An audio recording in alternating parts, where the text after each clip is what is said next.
Hey friends, happy Sunday. I hope that your weekend has been good. I hope that if you participated in trick-or-treating, that you sort of got your fill and you have found another home for your candy, because this is just the beginning of the sugar season right now. And we talk a lot about how the holidays sort of are a time of anxiety or maybe even depression for some people. And I don't think that it's any accident that it's also a season of sugar and overindulgence and, not eating the best, and kind of, every meal almost being a treat for us. And we throw calorie counting out the window, and we throw, some good habits that we've established throughout the years. Sometimes those go by the wayside. We kind of give in to those indulgences. And so, at the beginning of this season, I just wanted to say that your gut is responsible for a lot of how you feel emotionally. Not only is it where, a lot of our neurotransmitters are made, but there is, when the gut is inflamed, it sends out distress signals to the brain, and that affects our thoughts, and that affects, how we feel.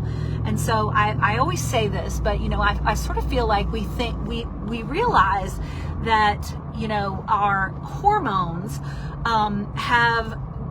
we have some control over those by what we eat and what we do, and maybe some supplements that we take, or maybe even some hormones that we take, that we can do a lot to enhance or influence our hormones, and we can. But I think that when it comes to neurotransmitters, we think, oh, well, that's genetics. And that really is just sort of the genetic hand that we've been dealt, and we can't influence that. But let me tell you that neurotransmitters are the other side of the same coin.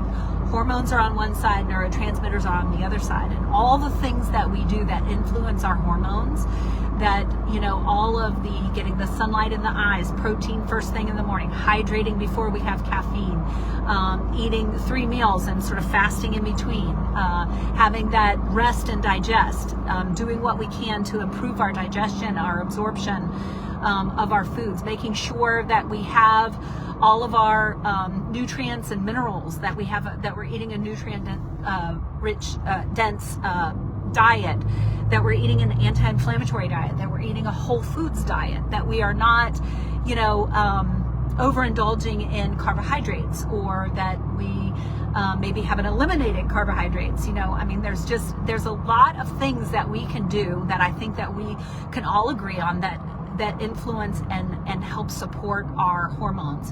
Those same things help and influence our neurotransmitters as well. And one of the big ones is the fact that we have to be detoxing our bodies. And so part of that is, keeping a lot of those toxins from actually getting in our body to begin with. So this is the time where, this is the time of year where we're eating a lot more, we're celebrating a lot more. Maybe the things that we don't eat or that we don't drink on a regular basis are things that find their way into our diet on a regular basis in this time of year. So just remember that we're putting more of a burden on our detox systems that are already overburdened in this, in our life today. It's the glyphosates that are in our foods, the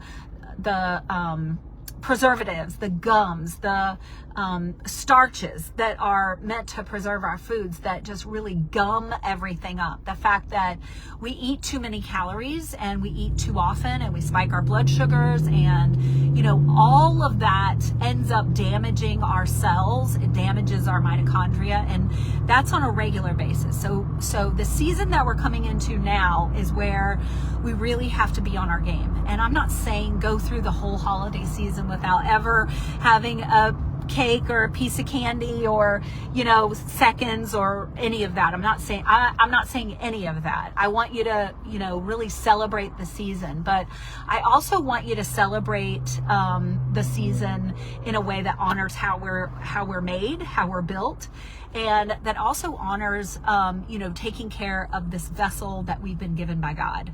And that is really kind of staying the course. If we're on a good path, to be very strategic in those celebrations and those times when we sort of let our guard down, or when we liberalize our diet a little bit. And that shouldn't be every meal every day for the next 3 months. That should be, hey, on Thanksgiving I might have a piece of pie, or I might have seconds. On Christmas I'm probably going to have some more chocolate than what I normally do, and then get right back on the wagon, as it were. So just wanted to mention that a lot of that emotional, and there are a lot of emotions and a lot of trauma maybe, or a lot of history that we have that really has a bigger place in our memories, and has more significance in our histories around the holidays. So I certainly recognize that, but it's also all the things that we're eating that our body is having to deal with, and maybe some of the things that we're missing out on that truly do produce and help us to detox our neurotransmitters. So having said that, I have been preparing because we talked about possibly doing a 3-day fast. Yes. And I've never done a 3-day fast. I used to fast 20 hours a day. I did that every single day.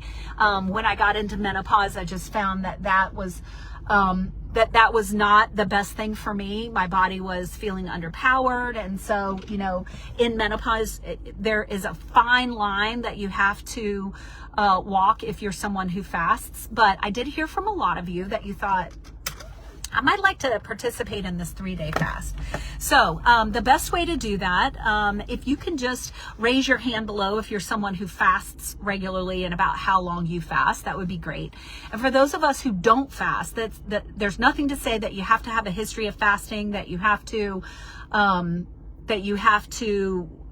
body already has to be used to that in order to be successful. You don't. And I will teach you everything that you need to know in order to fast, okay? In order to fast for 3 days. And we'll do that over the next week. I'll just be coming on here sort of teaching you regularly. But what I would like for you to start doing, if you're going to participate in this, because we're going to do 72 hours, I'm sorry, I'm burping. I took my supplements, and then I had a protein drink during church today, so it's all talking back to me right now. But what the plan is that to start our fast after our dinner on one day, and then 3 days later we would eat dinner. So before we go to bed. So we're going to have that 72-hour fast. And if this is something that you want to do, even if you just want to participate in 24 hours, or if you just want to learn more about fasting, totally fine. If there's anybody that has been talking to you about fasting that isn't in this group, feel free to add them, because this is going to be all the nitty-gritty, all the down and dirty. We're going to talk about that. But what I would like to know is where you're starting from. And if you plan on doing the whole 72 hours, and you're certainly welcome to change your mind, and we'll talk about, when it would be appropriate, and when I would recommend that, if fasting is getting very hard for you and you have certain symptoms during the 72-hour fast, if that's your goal, when to peel off and when to say, okay, 48 hours was enough for me, because I want to do this safely. But in this next week, what we're going to do is we're actually going to prepare ourselves a little bit and kind of get into the mode of fasting. And there's some very strategic ways that we're going to do that. But the first thing is that we're going to start with going at least 3.5 hours in between meals without any calories. You can have water, you can have black coffee, and you can have tea brewed from tea leaves, meaning that, prepared tea be that has flavorings and that sort of thing. It has to be without flavorings, without artificial sweeteners. Even if it's calorie free, if it has a flavor, if it tastes like food, like lemon, or if it tastes like, you know, some other things, then I'm going to ask you to hold off on taking that in for 3.5 hours, and you can have it with your next meal. So that's going to be the first 2 days. We're just going to go 3.5 hours in between our meals without any snacking, without any calories. And one of the things that that's going to do for us is that, you know, we have this thing called a migrating motor complex that actually sweeps through. It's a coordinated muscle movement that sweeps through the stomach and the small bowel, and a little bit into the colon, but it's mostly in the stomach and the small bowel. And it actually is this coordinated effort that just sweeps through and cleans out the stomach, and it cleans out the small bowel, and pushes everything into the colon. And that means food, liquid, and bacteria. Because if we are constipated in any way, if we have maybe our bacteria is not in the right amounts, the right ratios that we need, then we can have an overgrowth of even normally beneficial bacteria that becomes non-beneficial for us. And that can cause bloating, that can cause heartburn, reflux, it can cause belly pain, it can cause constipation. Like, those are the things that we see when our microbiome is out of balance. And this migrating motor complex is one of the ways that we get our microbiome back into balance, that we're sending that message to our gut that we are allowing it to heal. The other thing that happens is that, you know, the crux of what I do when I'm dealing with someone who has metabolic issues is that we are working at the cellular level, making sure that the cell has enough energy in order to do the work that the cell is meant to do. And for our gut cells, one of the things that we have to be sure is that not only can our gut digest and absorb food, that it moves food through, that our immune system is intact, but also that it is allowed to detox and repair those cells.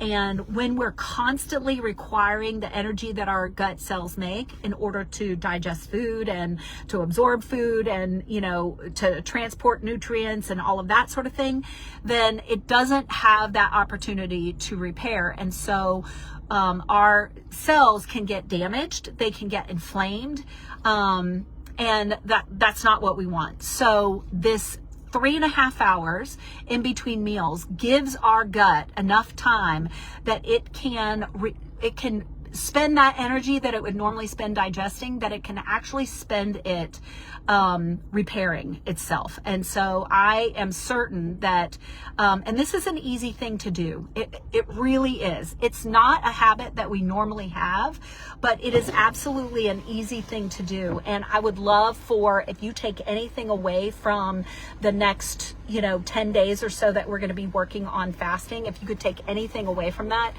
you take away the 3.5 hours, 3 to 4 hours in between meals without eating. Stop the snacking.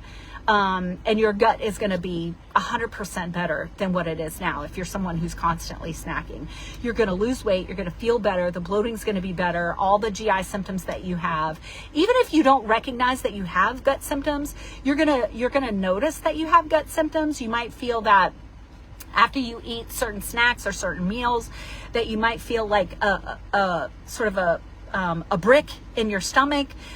Your digestion might not be right. All of those things are going to get better just with having that at least 3.5 hours in between meals. So that's one thing that I want you to remember. Take that with you even after this 10 days or so that we're going to focus on fasting.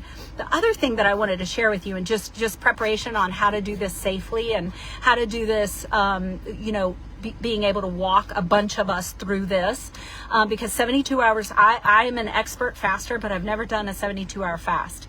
And so, you kind of have to do it right. You have to know the science behind it. I want you to understand why you're doing certain things so that you have better buy-in and that you have better success. So, the other thing that I learned is that if you do a 7-day water fast, now we're not doing that. 72 hours is what our plan is. But if you do a 7-day water fast, that you actually diminish your risk of Alzheimer's by 62% over your lifetime. One fast. So I want you to think about all the benefits, and we'll get into this. We'll get into a lot of the benefits that we're gonna reap from just even going 4 hours in between meals, but certainly doing some sort of fasting over daily. Anybody that works with me, I have them to do the 3.5 to 4 hours in between meals, no snacking, and I have them to do a 12-hour fast overnight. So that cuts out that late night snacking, and it's not that hard to do, but you have to be deliberate about it. And so that's one thing that I want us to be conscious eaters. We're not always going to make the right choices, but I want us to be conscious about what we're eating, to make those conscious choices, that it's not just, unconsciously we walk by our break room at work and we just pick up whatever's on the table. That that we stop becoming sort of mindless eaters, that we really do think about what we're putting in our bodies and the effect that it has on our bodies. And there's so many times that people come to me and they say, I have a clean diet, I eat clean, I do this and this and this, and then when we ask them to do 7 days of where they're writing down everything that they eat, they realize, I did this. I realized that I was getting about 450 more calories than what I realized, and that my habits weren't as good as I thought that they were. And you never know until you really become mindful and you become conscious of that. So we won't start today because we're sort of halfway through, and I'm sure that people have already snacked for the day, but we will start tomorrow, and it's going to be minimum 3.5 hours in between meals. If you can go 4 to 4.5 hours in between meals, that's going to be ideal. And I would just love to hear from you, sort of, if you're doing any sort of fasting and what your plan is for this 3-day fast. If you're going to do all 3 days, if you're just going to learn more about fasting, if you're going to do a 24-hour fast or a 48-hour fast. And there's no shame if you have, if you say I'm going to do 72 hours and you peel out at 24 hours, your body is going to be better for that 24 hours, and you're going to learn a lot in the process. So I will be back tomorrow morning, and we are starting our 72-hour fast, but